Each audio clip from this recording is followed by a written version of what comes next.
hoje nós vamos tratar de um assunto novo aqui. E esse assunto começa com essa pergunta: o que é essencial?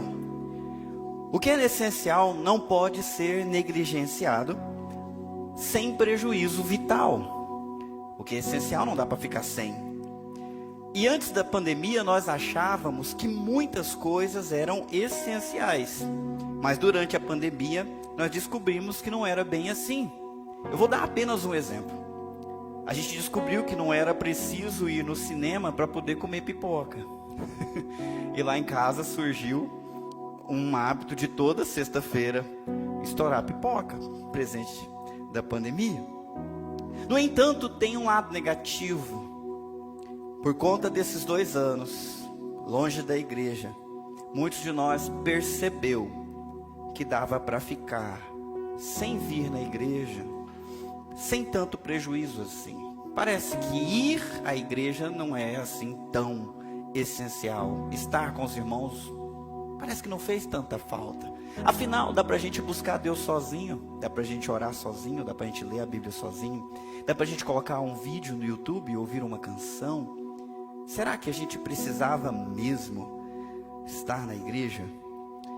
Durante essa série eu quero mostrar para vocês que igreja é essencial sim, por várias razões. Nós não vamos abordar todas, mas vamos abordar algumas. E hoje eu vou destacar para vocês uma peculiaridade que só a igreja tem. É na igreja que nós experimentamos o poder da súplica e da intercessão que sobe aos céus e move na terra. Só a igreja tem esse poder. Outras religiões também oram, mas só a igreja tem a autoridade do nome de Jesus enquanto ora. Concorda comigo? Dá para orar sozinho, mas a igreja nasceu num contexto de oração. O Espírito Santo desceu enquanto os discípulos buscavam a Deus em oração juntos. E foi assim que a igreja foi batizada com poder. Deus visitou a igreja sempre em reuniões e assembleias, como no dia do Pentecostes. Jesus Cristo apareceu para os discípulos enquanto eles estavam orando juntos.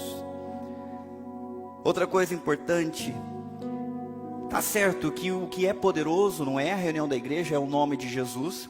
Mas também é verdade que Jesus reservou um poder especial para a oração comunitária. Ele disse que quando 2 ou 3 concordássemos aqui na terra, também seria ligado no céu. Então não é só a minha oração, mas a minha oração em concordância com a oração do meu irmão. Tem algo especial quando isso acontece. Eu queria convidar você para nós fecharmos os nossos olhos e pedir a Deus para nos falar e nos mostrar, para cada um de nós, quão é importante a gente vir para a igreja e estar com os irmãos. Vamos orar. Senhor, a tua igreja já enfrentou tantos desafios nos últimos 2000 e poucos anos. E irmãos nossos enfrentaram as lutas, mas sempre se reuniram e encontraram na comunidade cristã a base, o apoio, o refúgio e a fonte de alimento, de direção para suas vidas.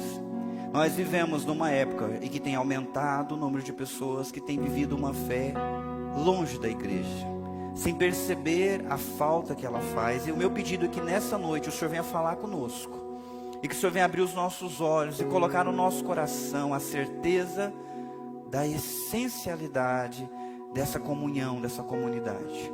Fala conosco através da tua palavra, nós pedimos, Senhor, em nome de Jesus, e todos que concordam dizem amém. Então vamos adiante. Atos, capítulo 12, nós vamos ver boa parte desse capítulo, mas antes da gente ler, eu preciso falar um pouquinho, que a oração comunitária sempre esteve conectada com a própria essência da igreja, desde o seu início. Os nossos irmãos do começo da igreja se reuniam para orar, e oravam em casa, oravam no templo.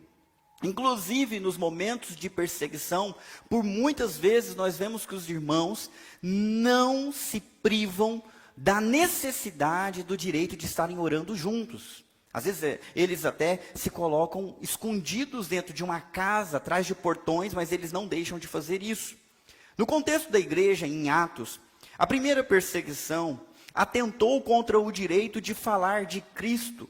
Os apóstolos, depois de curar um aleijado, foram chamados pelas autoridades religiosas para dar respostas sobre que poder eles realizaram aquilo. E eles disseram no poder do nome de Jesus Cristo, o Nazareno. Eles foram presos, mas como não havia como negar que a cura tinha acontecido, porque o aleijado era de nascença, eles falaram, tá bom, vocês vão embora, mas vocês estão proibidos de falar do nome de Jesus. E eles saíram, se reuniram, oraram e continuaram falando. A primeira perseguição atentou contra o direito de falar de Cristo. Nós vivemos em uma época que eu nunca pensei que eu ia viver no Brasil, onde há censura, onde se persegue a fala, onde algumas falas são proibidas e nós nos sentimos constrangidos. Isso não está longe da gente, isso tem acontecido. Só que não ficou só nessa perseguição, surgiu uma segunda perseguição que nós vamos ver agora.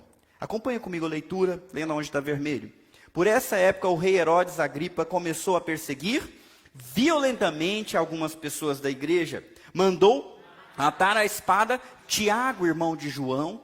Quando Herodes viu quanto isso agradava aos judeus, também prendeu Pedro durante a celebração da festa dos pães sem fermento. Perceba que esse texto começa falando de perseguição. Por essa época, o rei Herodes Agripa começou a perseguir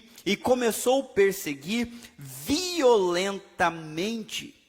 Ele estava usando força, ele estava fazendo uma perseguição de maneira ostensiva, mas não contra todos, só contra alguns. A boa parte da igreja, a vida não mudou. Mas alguns membros da igreja estavam sofrendo perseguição. Não é mera coincidência que alguns brasileiros também estão sofrendo perseguição, inclusive irmãos da fé que servem o mesmo Jesus Cristo que você serve. Isso está acontecendo. Tem muita gente que olha para o passado e fala como aquele povo era sanguinário, como os líderes eram maus. Ainda bem que nós melhoramos e vivemos numa democracia. Nós não vivemos mais numa democracia, nós vivemos num regime. E pessoas estão sendo perseguidas. Irmãos na fé estão perseguidos. Se vocês estão atentos, um dos pastores mais famosos do Brasil não tem mais redes sociais, porque elas foram jogadas no chão. Ele não pode falar. Ele não pode dar a sua opinião. E alguns de vocês podem pensar, vamos ficar tranquilo, porque essa perseguição é contra alguns. Talvez ele tenha feito alguma coisa errada. Pedro não fez nada de errado, nem Tiago. Mas um líder se levantou com violência para perseguir o seu direito de falar. E aqui nessa perseguição, até a vida. Vocês devem lembrar da musiquinha. Vamos lá, completa comigo. Pedro, Tiago e João no barquinho, no mar. Quem que acabou com essa história? Herodes. Herodes acabou com essa música porque Tiago, irmão de João, um dos primeiros discípulos de Jesus, junto com Pedro, foi morto pelas mãos dessa perseguição ostensiva e violenta. Mandou matar a espada ao Tiago. Qual era o crime dele? Nenhum. Ele cometeu crime nenhum. Quais são essas pessoas que ele está perseguindo? Ele não está perseguindo todos os crentes, mas ele está perseguindo, novamente, qualquer semelhança não é mera coincidência. Ele está perseguindo os cabeças. Quem que eram os líderes da igreja? Os apóstolos. E dentre os apóstolos, os mais importantes? Pedro, Tiago e João. Tiago já foi. Próximo da lista? Pedro.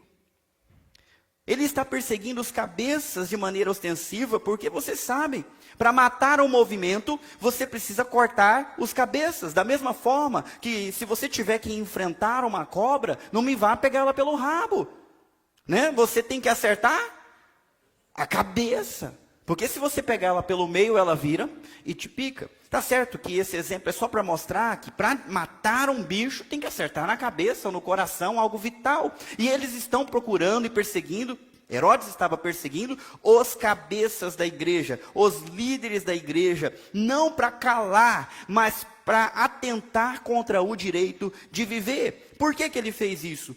Porque ele podia. Porque não havia ninguém acima dele. A autoridade da espada estava nas mãos dele. Não havia ninguém para impedi-lo. E por conta disso, ele fez.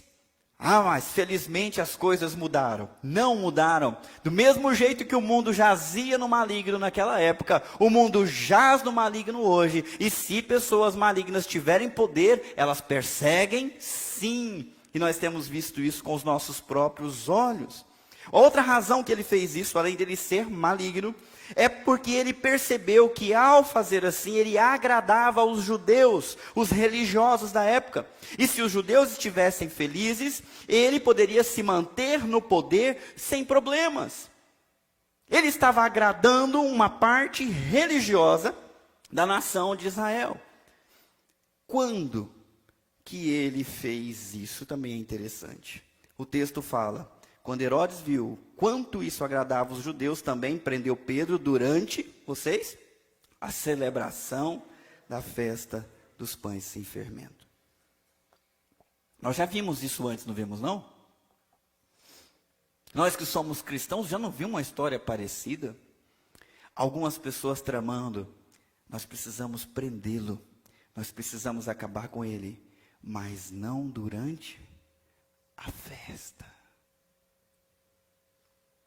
Vamos continuar. Depois, lançou-o na cadeia, sob a guarda de 4 escoltas, cada uma com 4 soldados. A intenção de Herodes era apresentar Pedro aos judeus para julgamento público depois da Páscoa. Enquanto Pedro estava no cárcere, a igreja orava fervorosamente a Deus por ele. Eu gosto de ver os detalhes do texto. Uma escolta armada com 16 soldados em revezamento. Possivelmente 8 trabalhavam 12 horas e os outros 8, outras 12 horas. E eu fico pensando, rapaz, que loucura, que coisa parecida com a história de Jesus. A intenção de Herodes era apresentar Pedro aos judeus para julgamento público depois da Páscoa. Jesus Cristo também, quando foi preso, a intenção era matá-lo e julgá-lo depois da Páscoa. Mas não conseguiram colocar esse plano em execução. Eles pegaram ele durante a festa dos pães sem fermento, exatamente como aqui, e mataram ele antes da sexta-feira de Páscoa. Da mesma forma que aconteceu com Jesus, o filme está sendo repetido com Pedro. E nós sabemos o que aconteceu com Jesus quando terminou a festa dos pães sem fermento. Ele foi morto. O que aconteceu com Tiago quando ele foi preso por Herodes Agripa? Foi? Nós estamos vendo. Foi morto. O que vai acontecer com Pedro? Morto. Ele vai ser morto. Há aqui uma trama. Herodes Agripa tem uma intenção maligna. O texto diz: a intenção era apresentar Pedro para ser julgado sumariamente e morto. Isso não mudou, meus irmãos. Ainda há intenções malignas contra a vida da igreja e contra os membros da igreja. Eu devia ter desenhado um alvo e dado de presente para vocês usarem durante o sermão hoje, para vocês entenderem o que eu estou falando. Tem um alvo pintado no teu peito, tem um alvo pintado na tua mente, tem um alvo pintado no teu coração. Tem gente e tem poderes atuando para te desviar, para te machucar, para te ferir, para te prender, para destruir você. Há pessoas malignas nesse mundo sonhando com isso, desejando isso, sem qualquer tipo de vergonha. Agora eles gravam isso no seu celular e postam nas redes sociais, seus evangélicos. Isso está acontecendo, queiram vocês ver ou não queiram ver, está acontecendo. As coisas não mudaram. Mas existe também um outro grupo. Temos aí essa força de Herodes trabalhando, mas nós temos também a igreja. Mas a igreja está numa atitude diferente. O cabeça está preso esperando o julgamento e a morte. A igreja está reunida, orando fervorosamente a Deus por ele. Enquanto um se deixa levar por uma intenção maligna, a igreja, a família da fé, busca a Deus em oração fervorosa. Intenção maligna, oração fervorosa. Enquanto os maus trabalham com intenção maligna, os filhos de Deus se reúnem em oração fervorosa. Vamos repetir comigo, por favor? Oração fervorosa. Oração fervorosa. Vamos lá, continuar. Na noite antes de Pedro ser levado a julgamento, ele dormia preso com 2 correntes entre 2 soldados e outros montavam guarda na porta da prisão. Só que pertinho dele nós estamos falando de quantos soldados? 4. Está preso em 2, tem 2 na porta, ainda tem mais 2 e depois mais 2, porque lembra que eu falei para vocês que são 8. São 8 vigiando ele, ok? De repente, uma luz intensa brilhou na cela e um anjo do Senhor apareceu. Tocou no lado de Pedro para acordá-lo e disse: depressa, levante-se. E as correntes caíram dos pulsos de Pedro. Vamos por partes. Poucas horas antes do tenebroso fim, o que Pedro fazia? Quem dormiu bem essa semana? Gente, essa semana para mim foi a pior semana do meu ano inteiro. De tanta ansiedade. Ainda bem que eu não tenho o hábito de comer as minhas unhas, porque talvez eu não as tivesse mais. Eu olho para essa história.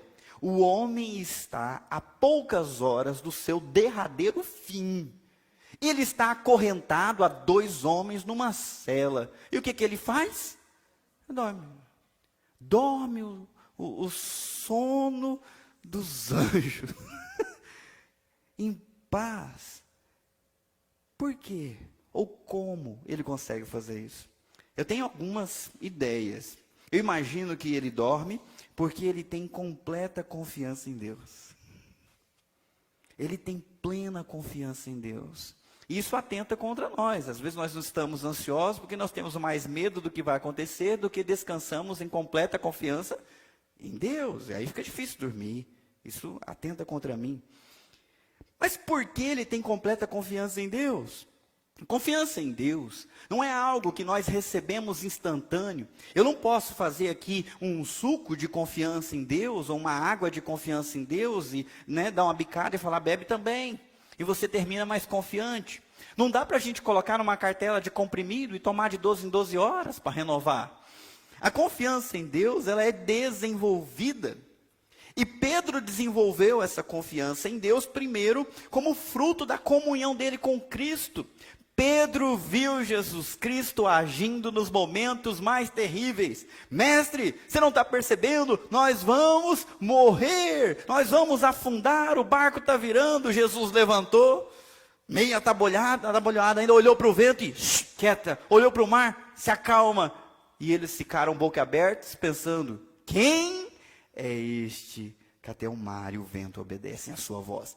Pedro viveu isso por 3 anos. E depois que Jesus morreu e ele ficou desesperado, no 3º dia ele ouviu falar que Jesus ressuscitou e Jesus apareceu para ele depois de ter vencido a morte. Ele viu Jesus mais uma vez ajudando ele numa pesca maravilhosa. Ele viu o poder de Jesus descendo sobre ele. Ele tem, no mínimo aqui, décadas já de experiência de comunhão com Cristo e com o Espírito de Cristo. É por isso que ele tem confiança. Isso não surgiu do nada.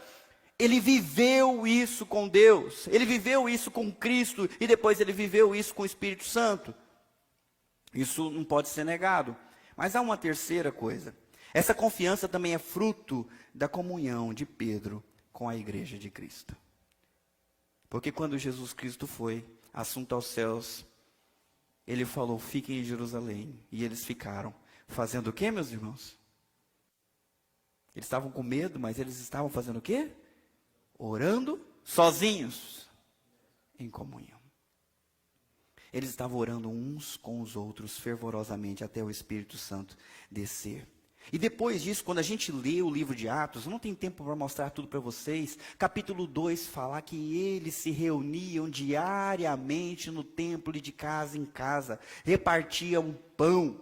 Eles estudavam a doutrina dos apóstolos, oravam, eles se suportavam, abençoavam uns aos outros, e havia grande poder sendo derramado na vida deles, porque eles viviam a igreja reunida o tempo todo, todo dia, todo santo dia, 3, 4 vezes ao dia. Pedro foi para o templo orar, sozinho não, ele foi com João, encontrou um cara lá pedindo uma esmola, por favor, uma moedinha, ele falou, não tenho ouro nem prata, mas o que eu tenho te dou.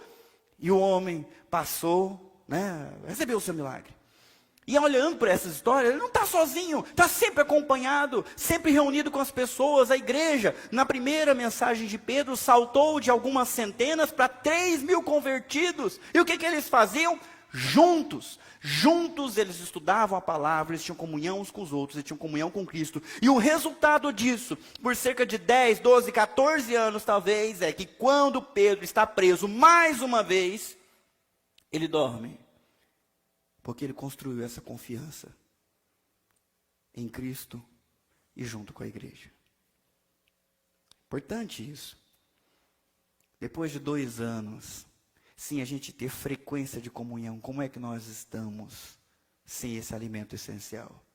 Como é que nós ficamos de pé no meio da confusão? Parece que é mais difícil, parece que nós estamos mais fracos, parece que é mais difícil dormir.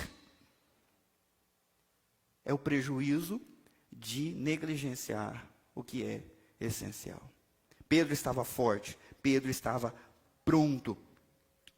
Bom, o texto também fala que ele estava acorrentado entre 2 soldados, outros 2 montavam guarda na porta, ainda tinha mais 2 lá para frente. Eu fico pensando, meu Deus, que coisa, deviam fazer isso com os presos de hoje, não é não? Porque toda hora eles estão lá dentro, daqui a pouco eles estão lá fora.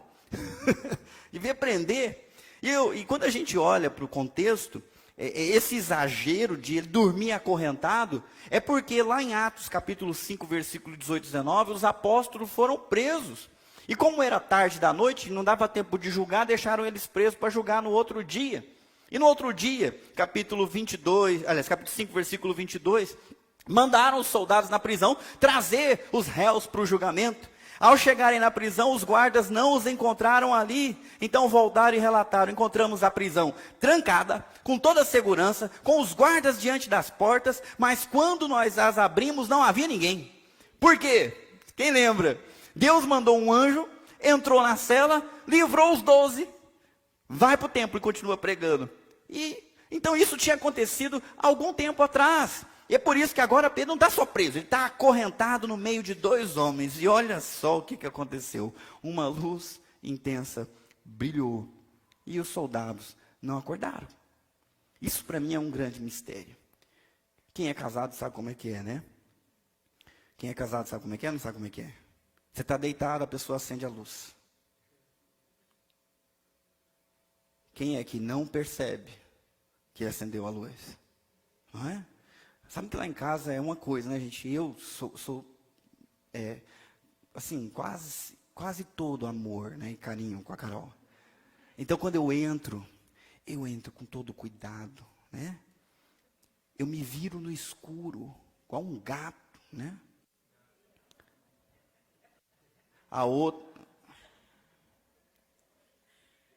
O nosso ator está com as asinhas de fora hoje. Você não mexe comigo. Quando a minha esposa levanta, já logo, vou ligar a luz, plec, não deu tempo nem de eu fechar o olho direito, nem de cobrir a cabeça, já era, né? E aqui diz que brilhou uma intensa luz, não é qualquer luz, uma luz intensa. Você lembra que uma luz intensa brilhou na frente de Saulo? Ele ficou cego, 3 dias. Então o negócio aqui não é brincadeira. Eu fico olhando para ele, como é que esses guardas continuaram dormindo? Né? Então o texto tinha que ser completo. Pedro dormia o sono dos anjos e os guardas estavam hibernando, porque Não viram nada, nem Pedro viu. O anjo chegou e tocou nele e falou: acorda, depressa, levante-se. Que mistério!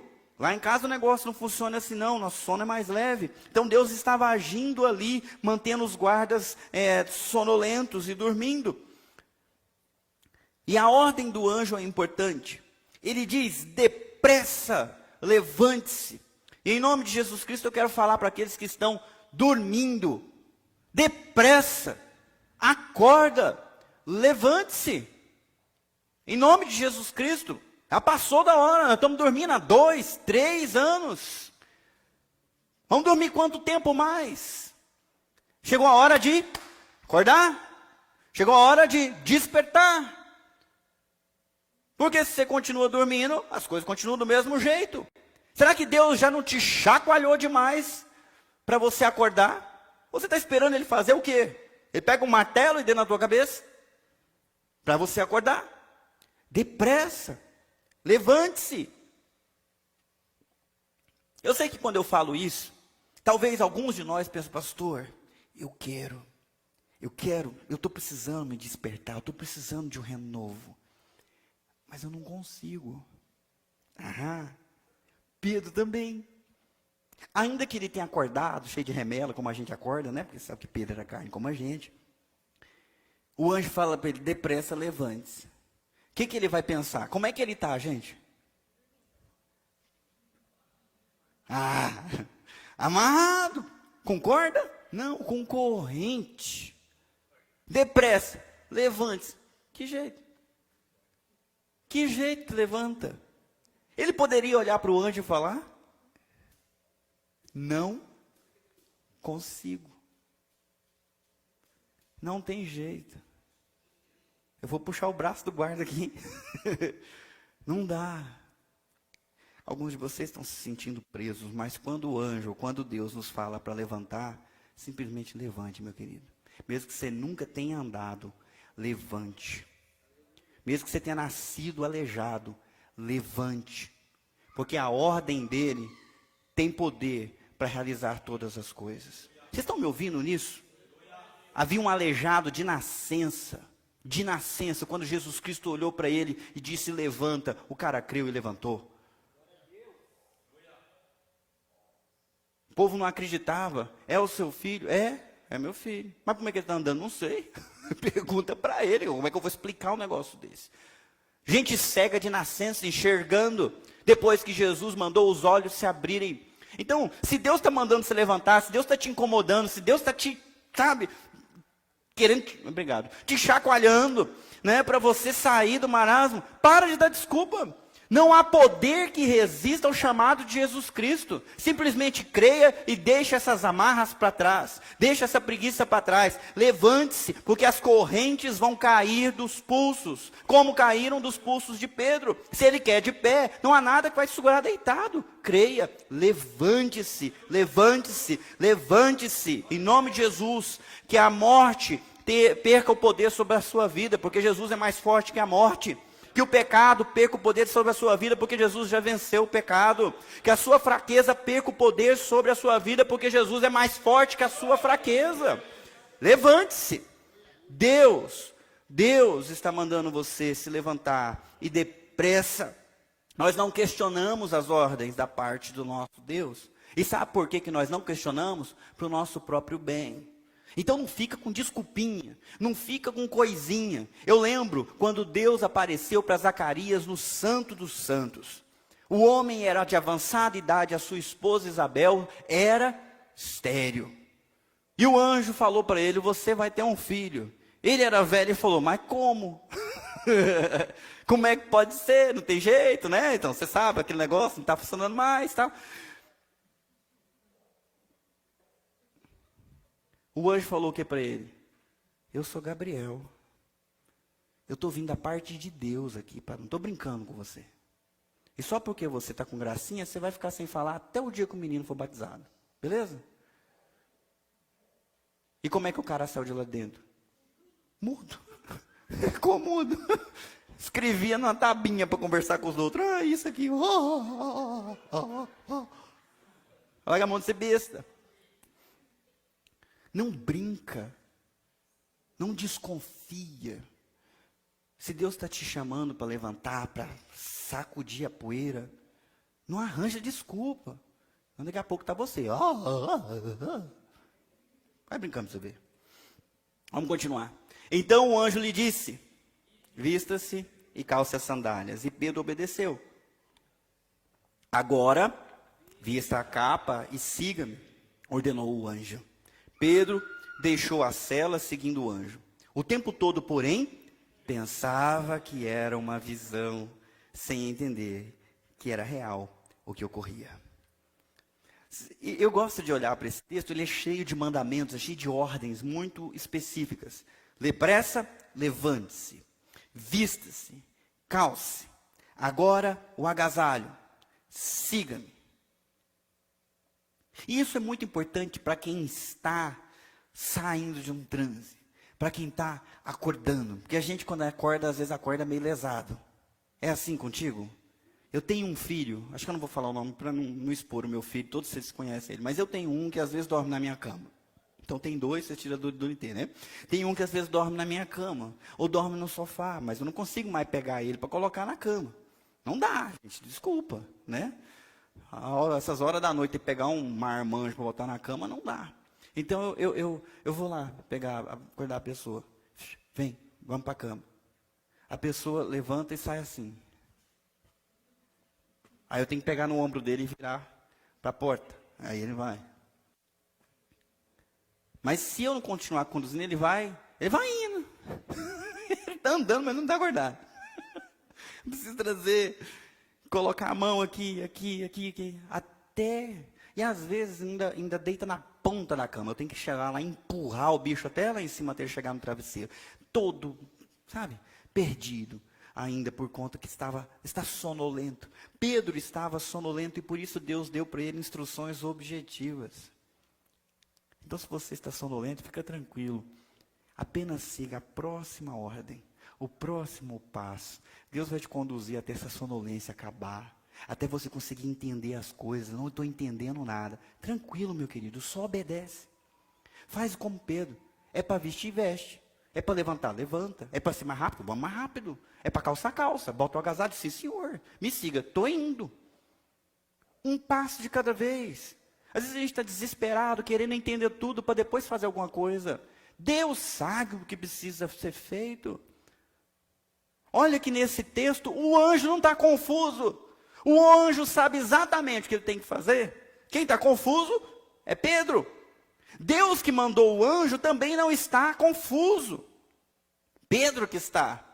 Do mesmo jeito que agora, nesse instante, eu não sei qual é a sua situação.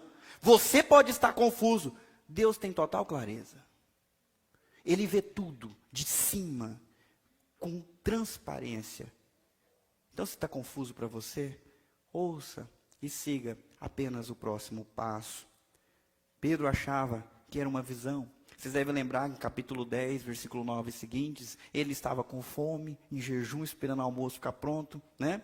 E quando um servo de Deus sobra um tempinho, o que ele faz? Cadê? Eu deixei aí, né?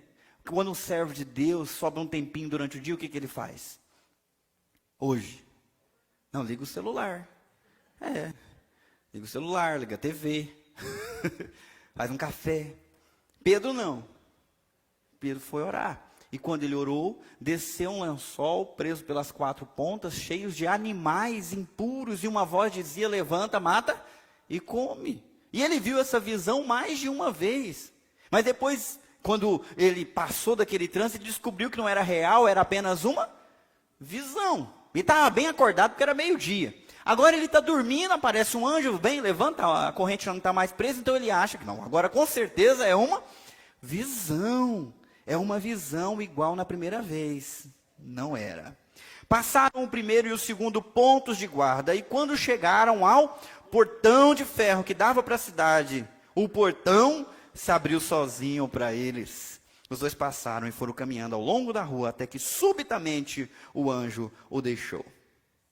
Eles saíram andando, a primeira guarda nada viu, nada fez. Passaram pela segunda dupla de guardas, nada viu, nada fez. Chegaram no portão, eu imagino que devia ter chave, eu imagino que devia ter corrente, eu imagino que devia ser pesado. Os portões antigamente não eram como os portões de agora, que você abre, mesmo ele sendo pesado, você consegue empurrá-lo, porque a tecnologia aí no funcionamento dessas dobradiças não era assim naquela época. Talvez precisasse de uma pessoa forte empurrando, mas magicamente as portas do portão se abriram. Eu só fico perguntando se é portão que abria assim ou se é aquele que subia. Não importa, abriu sozinho. Abriu sozinho. Abriu sozinho, meus irmãos. Vocês estão entendendo o que aconteceu? Não tinha controle remoto, não. Não tinha motor, não. Era o poder de Deus atuando ali para libertar aquele homem da prisão. O portão de ferro simplesmente se abriu e os dois saíram andando, Pedro e o anjo. O anjo e Pedro. Depois de livres na rua, o anjo simplesmente desapareceu. O que a gente pode aprender com esses versículos? O poder de Deus excede os poderes desse mundo. 8 guardas não conseguem detê-lo. Não conseguem prendê-lo. Correntes não funcionam. Suas trancas, seus guardas, suas limitações, por mais fortificadas que sejam, não são párias para o poder de Deus. Ele é mais forte que isso. Eu não sei o que te prende, eu não sei o que te aflige, eu não sei o tamanho da fraqueza que te aprisiona, mas em nome de Jesus Cristo, a partir dessa história, perceba, é fraco diante de Deus. Nada resiste ao seu poder. Aquele que levanta os mortos para uma vida nova, não conhece limitação para o seu agir. Ele pode todas as coisas. Creia. Vamos avançar. Por fim, Pedro caiu em si. É verdade mesmo, disse ele. O Senhor enviou o seu anjo para me salvar daquilo que Herodes e os judeus planejavam me fazer. Quando Pedro se deu conta disso, foi à casa de Maria, mãe de João Marcos, onde muitos estavam reunidos para orar. Nesse texto nós percebemos que Deus agiu para salvar Pedro de um plano maligno de Herodes e dos judeus. Mais uma vez eu quero destacar isso. A autoridade civil da época tramou, junto com a autoridade religiosa, os falsos mestres da época, um plano para destruir um líder da igreja, um membro da igreja. Hoje, meus irmãos, a conspiração contra os cristãos, deixa eu te lembrar, tem um alvo no teu peito. E autoridades civis, com falsos mestres, tramam contra a sua vida. Ah não, pastor, isso não acontece. Jesus Cristo disse, se perseguiram a mim, também perseguirão a vós outros. Nisto vocês vão conhecer que são os meus discípulos. É uma marca do discípulo ser perseguido por quem odeia a luz, por quem não ama a luz. E se isso não está acontecendo, o problema não está no mundo, está na gente. Porque se nós formos fiéis, se nós estivermos próximos de Deus, o mundo não vai gostar nada disso. E nós vamos sofrer sim. E há um alvo colocado na sua vida, há um alvo em cada membro da igreja, e a autoridade civil e a autoridade religiosa falsa trabalhando, planejando e colocando o plano em ação para destruir a vida de Pedro. No entanto, Deus também tinha um plano, e o plano de Deus prevaleceu. Ele queria salvar o seu filho, e ele o salvou de dentro da prisão. Agora, o como Deus fez, nos chama a atenção. Certa vez, um dos diáconos, Filipe, foi enviado por Deus à estrada que ia para Gaza, se não me engano. E nessa estrada estava passando um eunuco, servo da rainha de Candace, e ele estava lendo o profeta Isaías sem entender. E o Espírito falou para Filipe, corre atrás da carruagem. Ele correu e começou a ouvir o homem lendo em voz audível, até que ele falou, você está entendendo o que você está lendo? O cara falou, como que eu vou entender se ninguém me explica? Sobe e me explica. Ele subiu, o cara perguntou, esse texto é sobre o autor do texto ou sobre outra pessoa? Não consigo entender. Filipe explicou que aquele texto se referia a Jesus Cristo, Cristo tinha sido morto, tinha sido ressuscitado. O cara ficou impressionado com aquelas palavras. Na mesma hora ele falou, e ele batizou em nome do Pai, do Filho e do Espírito Santo, e mandou batizar. Tem alguma coisa que impeça que eu seja batizado nesse instante? Felipe, não tem nada, vamos batizar nesse instante. Foi batizado. O cara se tornou um cristão por essa intervenção maravilhosa de Deus, que mandou Felipe para o lugar certo, para a hora certa, do jeito certo. E quando Felipe batizou e falou, seja bem-vindo à família da fé, o que diz o texto bíblico? Foi trasladado. Ele sumiu da frente do eunuco e apareceu em outro lugar. E dali ele continuou até a região de Cesareia, pregando o evangelho povoado por povoado. Se o Deus que pega o Filipe, tira daqui, coloca ali, teletransporte, lá no século I, não podia pegar Pedro no meio da prisão dos guardas, coloca lá na casa de Maria, onde os irmãos estavam orando, podia ou não podia? Podia. Mas como disse Calvino, seria um milagre só. Deus queria fazer mais. E ele fez vários milagres nesse texto. Primeiro, vamos lembrar, todos os milagres que ele fez aqui. A luz brilhou. O soldado não acordou. Certo? Que mandou ele levantar, ele estava preso. O que aconteceu com as correntes? Mais um milagre. Mas ainda tem que sair da frente dos guardas, né? Nós tínhamos aí vários guardas. O que aconteceu? Não viram. E o portão? Abriu. E depois o anjo? Quantos milagres? Obrigado pela matemática. Eu não sabia. O portão abriu automaticamente. Ele não fez um milagre, ele fez em vários. E aí, como é que isso se aplica na sua vida?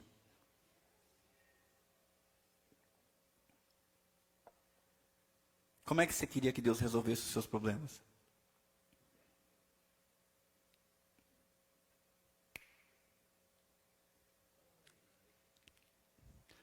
Mas e se ele estiver querendo fazer vários milagres?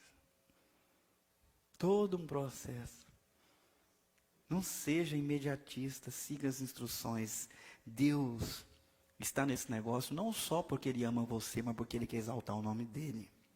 Ele quer exaltar o nome dEle através do que Ele faz na sua vida. Ele quer fortalecer a sua fé e te levar por esse processo, passo a passo. Quando Pedro percebeu que estava livre e descobriu que não era um sonho, não era uma visão, a primeira atitude dele, ele foi direto para a casa de Maria, aonde os irmãos, aonde a igreja estava reunida. E agora eu quero destacar isto. O texto fala que muitos, não poucos. Qual era o contexto? O que estava acontecendo com os líderes da igreja? Sendo perseguidos e mortos ao fio da espada. Então eles pararam de reunir. Gente, por segurança, nós vamos fazer o seguinte: nós vamos fazer um relógio de oração, cada um ora da sua casa, mas não saia na rua, para não acontecer de alguém ser preso. E aí a gente já tem um problema, vai ter dois. Está orando por uma pessoa, vão ter que orar por duas. Vamos usar a cabeça, vamos usar a prudência, não vamos nos expor. Deus que ouve a oração em conjunto, também é o Deus que ouve a oração em secreto. Tudo isso é verdade, meus irmãos. Mas eles não abriram mão de estarem juntos em oração. Eu não sei como eles chegaram nessa casa, se eles se disfarçaram, se eles foram escondidos. Mas eu sei que o portão estava trancado e eles estavam lá dentro. Juntos buscando a Deus pela vida de Pedro. E pelo jeito não era algo marcado de última hora. Era comum, porque Pedro estava preso, talvez por uma semana já. E ele saiu e sabia aonde que tinha que ir, onde era a reunião. E foi. E não deu outra, o povo estava reunido orando. O povo não estava reunido dormindo, o povo estava reunido orando.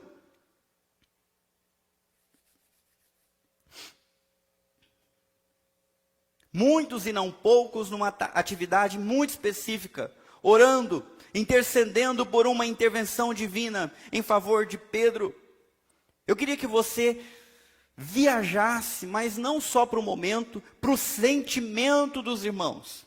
Esses irmãos viram Estevão sendo apedrejado. Esses irmãos viram a perseguição contra muitos irmãos que saíram de Jerusalém e fugiram para Samaria, para Antioquia e para outros lugares. Eles talvez tenham se convertido depois ou ficado por ali. Esses irmãos viram Tiago, um dos mais próximos de Jesus, irmão de João, sendo morto pela autoridade civil depois de um julgamento. Nada puderam fazer. Há poucos dias eles viram isso. E agora Pedro, o amado Pedro, está preso. O que eles estão sentindo? Será que eles estão desesperados? Será que eles estão aflitos? O que vocês acham? Se alguém levou o marido e pega o teu filho, como é que você fica? Se alguém vem e pega um pastor, depois pega o outro também. Como é que a gente fica? O que vai ser? Já matou um. Eles estavam aflitos. Eu fico imaginando a oração deles naquele dia. Senhor, nós já perdemos Tiago, nós não queremos perder Pedro. Senhor, nós não podemos fazer nada. Senhor, eles têm autoridade, eles têm poder, eles têm a espada, o que nós vamos fazer? Não tem ninguém para nos ajudar, só o Senhor pode libertar Pedro.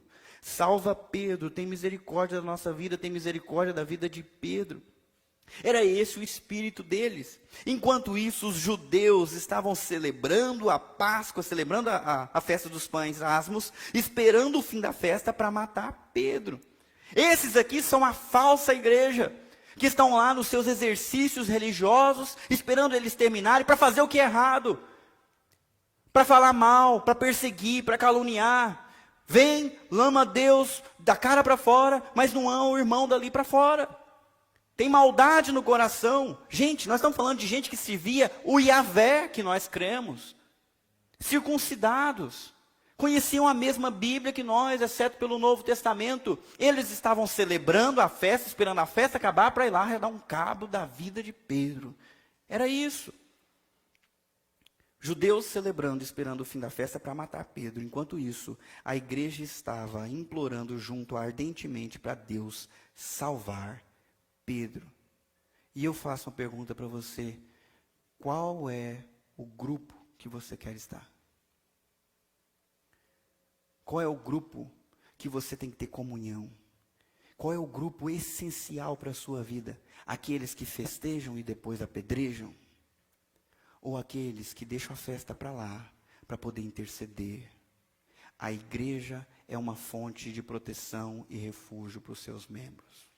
Na igreja há amor de verdade para aqueles que estão passando por necessidade. É na igreja que você encontra irmãos que oram por sua vida quando ninguém mais se importa. São eles que ficam de madrugada intercedendo. São eles que se levantam para orar por você. Eu não estou exagerando. Há pessoas aqui nessa igreja que se levantam 3, 4 horas da manhã, toda noite, para orar. E o meu nome está lá nas orações. Louvado seja Deus, porque se não fosse oração, não sei o que seria da minha vida. E alguns de nós acham que isso não é essencial. Não está fazendo tanta falta.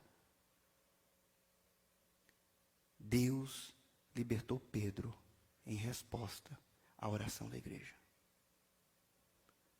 Deus libertou Pedro respondendo à oração da igreja. Vamos avançar, temos que terminar. Ele bateu a porta da frente e uma serva chamada Rode foi atender. Ao reconhecer a voz de Pedro, ficou tão contente que, em vez de abrir a porta, correu de volta para dentro, dizendo a todos: Pedro está na porta. Aqui tem um pouco de comédia, né, na Bíblia, bem interessante esse texto. O primeiro lugar que Pedro foi na reunião da igreja. E é importante notar que ele só não estava na igreja por quê? Porque estava preso. É só por isso que ele não estava na igreja. E uma vez que ele estava livre, já voltou ao primeiro lugar que ele foi, ver a mãe. Não. Foi tirar água do joelho. Não. Foi ver e respirar ar puro. Não. Ele foi se encontrar com os irmãos que estavam orando. E eles estavam orando fervorosamente, mas não estavam preparados para perceber a forma que a resposta de Deus se deu. Imagina o fervor dentro da sala, todo mundo reunindo: Deus liberta, Deus liberta, Deus liberta. Lá na porta, Pedro: alguém aí? Estou aqui fora, Aí alguém fala, gente, vamos continuar orando. Tem alguém batendo lá. Oh, vai lá atender. Vamos continuar orando. Deus liberta Pedro. Lá no portão, Pedro. Maria. Rod. Alguém. Eu imagino a moça vindo, né? A moça vindo e chegando mais perto. E cada vez que ela chega mais perto do portão, ela ouve com mais nitidez a voz e ela pensa, parece a voz de Pedro. Mas não pode ser. E Pedro insiste. E ela ouve. Não, com certeza. É a voz de Pedro. É Pedro, é Pedro, é Pedro, é Pedro. Voltou correndo para dentro. Gente, é Pedro, é Pedro. A gente está orando por Pedro. Pedro aqui. E o povo não podia nem acreditar que era ele. Eles, porém, disseram, você está fora de si. Diante da insistência dela, concluíram, deve ser o anjo dele. Naquela época eles acreditavam, cada um tem o seu anjo. Enquanto isso, Pedro continuava a bater e a chamar. Oh! Quando por fim abriram a porta e o viram, ficaram admirados. Eu fico imaginando a euforia. Quantos aqui já oraram e Deus respondeu? Como é que você fica? Rapaz, é gostoso. Não só pelo milagre, mas pela convicção. Deus me ouviu. Deus estava prestando atenção no que eu estava falando. Ele me atendeu. Eu mereço isso, é a euforia. Eu fico imaginando lá na hora a euforia, os gritos, o choro, a emoção, a alegria. Quantos aleluias devem ter surgido naquele momento? Quantas pessoas dizendo, louvado seja Deus vivo, glória a Jesus Cristo, glória ao Pai. Eu fico imaginando a festa que foi. Eles ficaram admirados, eles fizeram uma bagunça. Até que no versículo 17 o texto diz, Pedro fez um sinal para se acalmarem. Calma, gente, calma. E quando todo mundo calmou, ele lhes contou como o Senhor havia tirado da prisão e disse, contem a Tiago e aos outros irmãos o que aconteceu. Disse ele, então foi para outro lugar. Nós temos aqui um testemunho real, impressionante. Pedro contou para eles exatamente como que ele estava dormindo profundamente, como que brilhou a luz, como apareceu um anjo, que o anjo falou, o que aconteceu com a corrente, como é que eles andaram. Até chegar ali ele contou um testemunho, uma história que existiu por conta da intercessão da igreja. Vocês estão me acompanhando, pessoal? Alô, pessoal, todo mundo aí? Será que você precisa disso? Será que você precisa que a igreja esteja intercedendo por você, para você ter histórias de milagre para contar, histórias de salvação, histórias de livramento? Eu olho para a tia Rô ali.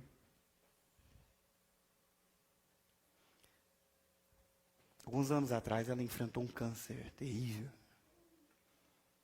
E nós fizemos oração, em casa e juntos.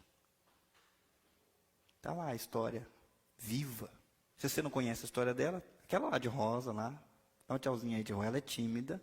Mas se você chamar ela no cantinho, ela conta a história para você. De como que Deus ouviu a oração da igreja e curou ela de câncer. E nós temos outras histórias para contar. Porque Deus ouve quando a igreja se reúne para interceder e para pedir a mesma coisa. Inclusive a salvação daqueles que estão fracos, daqueles que estão presos. Essa história foi contada para aqueles naquela noite. Mas Pedro falou, contem também para Tiago. E alguns podem falar, mas Tiago não morreu? Tinha muito Tiago, gente. Esse Tiago aqui é o Tiago, irmão do Senhor Jesus Cristo, que quando Jesus Cristo era vivo, não cria em Jesus. Mas depois que Jesus Cristo ressuscitou dos mortos, Jesus apareceu para o seu irmão de sangue, Tiago, e Tiago se converteu e veio a se tornar um dos grandes líderes da igreja primitiva. Por isso que Pedro fala, conta para Tiago, o irmão de Jesus Cristo. E conta também para os outros irmãos. E essa história foi contada, essa história foi escrita por Lucas, e essa história chegou até nós. Igreja é essencial. Porque lá na igreja a súplica sobe e o poder de Deus desce. Amém, meus irmãos? Então vamos na prática pensar em algumas coisas antes da gente terminar. Igreja é essencial. Então, para você pensar e colocar em prática agora, a não ser que você esteja preso, esteja nas reuniões da igreja. Eu vou repetir. A não ser que você esteja preso na cadeia, esteja nas reuniões da igreja. Então, domingo, se eu não te ver aqui, eu vou ficar muito preocupado. Eu vou falar, prenderam o ciclano. Talvez tenha morrido, ou talvez esteja preso. Por favor, esteja preso. Eu prefiro preso que morto. Talvez a pessoa prefira estar com Cristo, mas, né? A gente não quer. A gente quer. Amanhã, às 8 horas da noite, nós temos reunião de oração. Se você não for preso daqui até lá, aonde é o seu lugar, meu irmão? Eu vou perguntar de novo. Aonde é o seu lugar? Se eu for preso, será que vai ter alguém para orar por mim aqui na segunda-feira?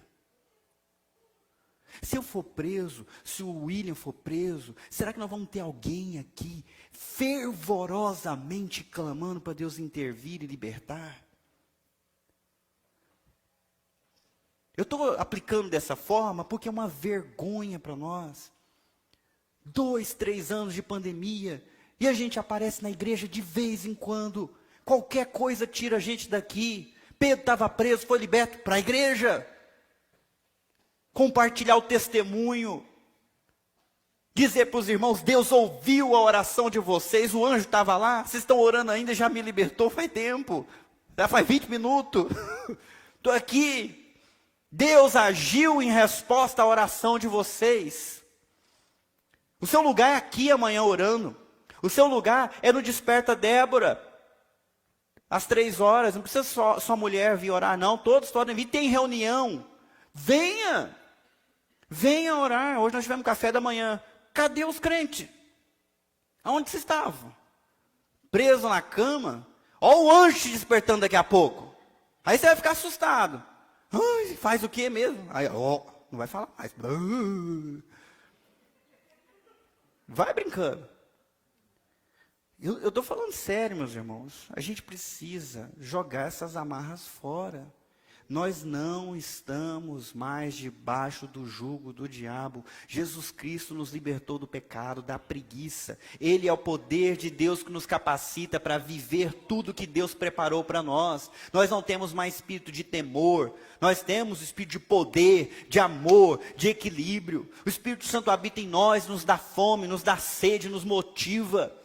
Se você quiser, pastor, eu quero acordar de madrugada. Pede para Deus você ver se não te acorda de madrugada para você orar, interceder. Eu quero estar mais fervente. Pois Deus está chamando, Deus está convocando. Vocês, nós estamos dormindo. Está acontecendo lá fora, meus irmãos. Está acontecendo lá fora. Está acontecendo em outras igrejas. Está acontecendo com o povo de Deus. Por que não acontece com a gente? Deixa esse sono, deixa essa preguiça. Se você não está preso, vem para a igreja para ter força na hora que as tribulações vierem. Você quer mais um motivo para você vir para a igreja e estar orando? Tem irmãos nossos que estão presos, mas não são atrás das grades. Estão presos no pecado, estão presos na preguiça, estão presos na frieza, estão presos na mornidão. E como é que eles vão ser libertos? Uma pista para vocês, como é que esses irmãos vão ser restaurados e trazidos de novo para a comunhão? Como? Como que isso vai acontecer? Nós vamos orar e Deus vai agir. Nós vamos clamar nome por nome. E Deus vai agir. Mais um, una-se em intercessão pela salvação dos que estão presos. Por isso que eu falei isso. Unam-se. Pastor, pode orar em casa? Não, não pode mais. Acabou, chega. Já orou muito em casa. Ah, eu vou orar daqui de casa. Para com isso. Ah, eu tenho criança. Traz a criança, bota aqui. Deixa ela ver você orando. Eu tenho 3. Ok? Vamos nos unir e vamos orar. A batalha está ficando feia lá fora e a igreja está dormindo. O negócio está feio no nosso país. É possível que vejamos o exército nas ruas ainda essa semana, e nós estamos fazendo o quê? Não sei se eu vou na igreja hoje, eu estou tão desanimado, mas faz tanto tempo que eu não vejo, tem um pastor que está ligando, ligou para fulano, daqui a pouco liga para mim também, eu vou. Chega, pelo amor de Jesus Cristo, vamos orar, vamos interceder pelos nossos irmãos, para que eles sejam libertos. Mais um, as cadeias que te prendem não resistem ao poder divino. Eu quero que você repita isso comigo, vamos lá. As cadeias que me prendem não resistem ao poder divino. As cadeias que me prendem não resistem ao poder divino. Mais uma vez, com fé, as cadeias que me prendem não resistem ao poder divino. Que cadeias são essas, pastor? Deixa eu dar nome para ela. A mágoa que você guarda no coração em relação ao seu irmão. Jesus Cristo morreu para resolver esse problema. Tá bom? A decepção que você tem com a igreja. Jesus Cristo é maior que essa decepção. Nós somos todos pecadores aqui. Eu sou o pior. Péssimo pastor. Eu assumo. Não tem vergonha mais não. Sou ruim. Não sei como é que eu casei com uma mulher legal. Jesus Cristo é mais que isso, meus irmãos. Pastor, não consigo perdoar. Você está fazendo pouco da morte de Jesus Cristo e da sua ressurreição. Está fazendo pouco do poder que ele tem. Nós já vimos na história, pessoa que viu gente matando, judeu cristão que viu um soldado matando o pai, a mãe e as irmãs. E perdoou, no nome de Jesus Cristo. Como é que você não vai perdoar uma afronta? Mas eu acho que ela falou mal de mim, eu acho que pensou mal de mim. Para as cucuias. Joga isso fora. Isso é armadilha de Satanás para te deixar amargurado e contaminar os outros. E a igreja fica doente, porque se um está ruim, está todo mundo ruim. Nós queremos saúde, nós queremos irmãos firmes, trabalhando, com paixão, com ânimo. Mas isso só vai acontecer se nós buscarmos a Deus juntos. Domingo, tem que estar na igreja. Que hora, pastor? Pode chegar 2 horas antes, não tem problema. Às 4 horas nós estamos aqui. Está aberto. Minha sala está aberta, quiser subir lá para orar. Pastor, não vou orar sozinho? Não, traz alguém. Junto, vamos orar. Nós vamos multiplicar o poder da oração por 2, por 3, por 4, por 5, por 6, por 7, por 100. Amanhã eu vou mandar no grupo da igreja uma lista de todos os que estão faltando aqui. Você já tirou a foto? Tirou por trás ou por frente? De lado? Tá. Amanhã eu vou mandar para vocês a lista de todos que estão ausentes aqui. E eu te espero à noite para a gente orar por eles. Eu te espero à noite, amanhã, para a gente orar por eles. Eu moro longe.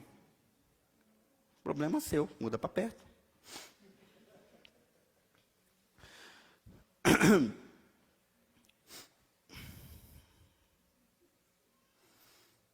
Eu queria que você respondesse essa pergunta, mas antes, feche os teus olhos.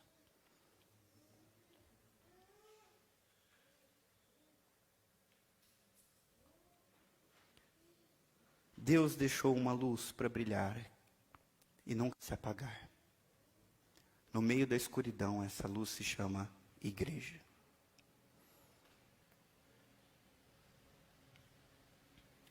Você é parte dela.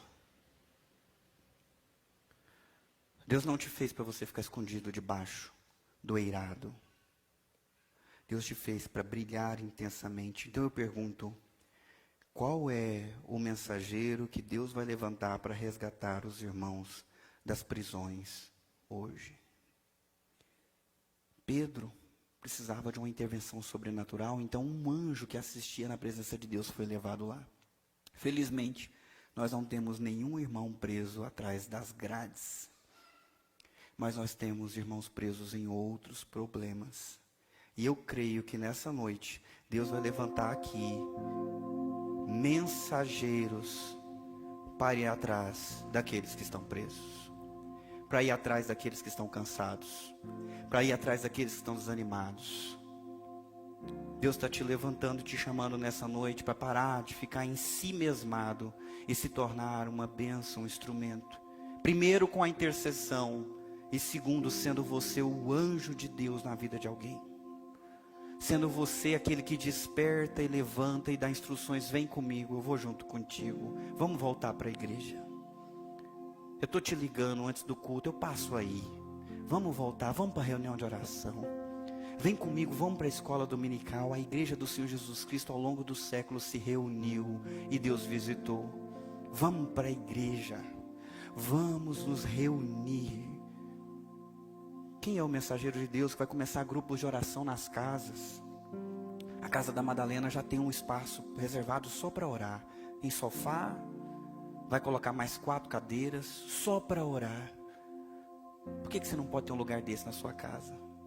O que impede? Você tem um sofá na frente de uma TV? Por que não pode ter alguns sofás onde vocês se reúnem e buscam a Deus?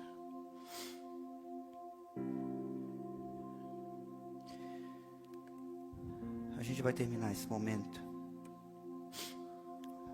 Eu vou orar, depois nós vamos participar da Santa Ceia. Senhor, obrigado por falar ao nosso coração. Obrigado, Deus, porque o Senhor não nos deixou desamparados. O Senhor nos inseriu no teu corpo. O Senhor nos fez parte de uma família. Ninguém aqui precisa viver a fé de maneira solitária, individual e estritamente particular. O Senhor nos uniu, o Senhor nos juntou. E nós sabemos, ó Deus, que aonde há comunhão, aonde a tua igreja se reúne, ali o Senhor se faz presente. Para curar, para fortalecer, para renovar, para restaurar. Quando a tua igreja se reúne e clama ao Senhor, o Senhor responde do alto e liberta e atende. Quantas vezes o Senhor ouviu o clamor da nação de Israel e deu para eles a vitória contra os seus inimigos? Livrou-os da fome, livrou-os da peste, livrou-os das pragas. Quantas vezes o Senhor livrou-os da escravidão, da opressão dos seus inimigos? Deus, o Senhor não mudou. Talvez nós tenhamos mudado. E nós queremos, ó Deus, voltar à essência do que significa ser povo de Deus, igreja de Deus. Por isso, envolve os nossos corações nessa noite. Tira toda algema, toda corrente. Desperta do sono mais profundo. Que brilhe a tua luz no meio da sombra. Que brilhe a tua luz no meio da escuridão, daquele que está sem conseguir enxergar o próximo passo. Nos dirige, ó Deus, porque nós estamos perdidos e confusos. Mas se o Senhor nos tomar pela mão, nós conseguimos te acompanhar até sermos livres novamente e podermos comungar com os nossos irmãos novamente, no nome de Jesus Cristo.